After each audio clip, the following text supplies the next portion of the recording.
एका जणांनी गावाला काव आणला, त्यानं कोणाचं चांगलं होऊ दिलं नाही, पण त्याला शेवटी पश्चाताप आला की आपण गावाला काव आणला.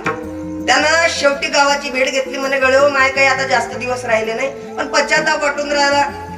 माझी अशी इच्छा आहे की मी मेल्याच्या नंतर मला असं खांद्यावर न्यायचं नाही, असा दोर आणायचा, पायाला बांधायचा आणि घासातच न्यायचं स्मशान होऊन गेलो. लोक म्हणत जमलं गड्या, आता लय यानं काव आणलं होता, आता जमलं. लोक इथेच पेतात होते लोखंडवाले. जमलं आता. बस गेले खामगावून गुरुवारच्या बाजारातून दोरच आणला. 2-3 वेळा तर दोर असा वळून पाहिला, 5-6 जणांना तुटला नाही पाहिजे. दोर आणला आणि हा 3-4 दिवसात गेला. ह्याच्या पायाला दोर बांधलं चाललं लोकांना घासत गावातून.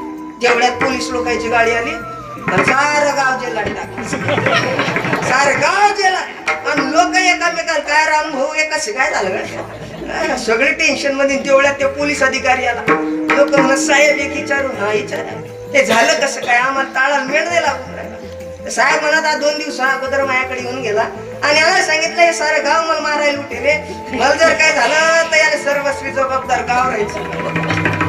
ते जिवंत होतात त्यानं गावाला सुखान जगू दिलं नाही आणि जाता जाता सारं गाव जेलात टाकून गेले.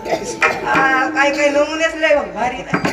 चांगलं जगावं, कमी जगावं, चांगलं जगावं. आणि एक या सप्ताहातून संकल्प करा, लोखंडा नगरीकर एक संकल्प करा की महाराज जे दिवस गेले आता ते जाऊ द्या, या सप्त्यातून संकल्प घेतो की पवित्र तुळशीची माळ गळ्यात गेली.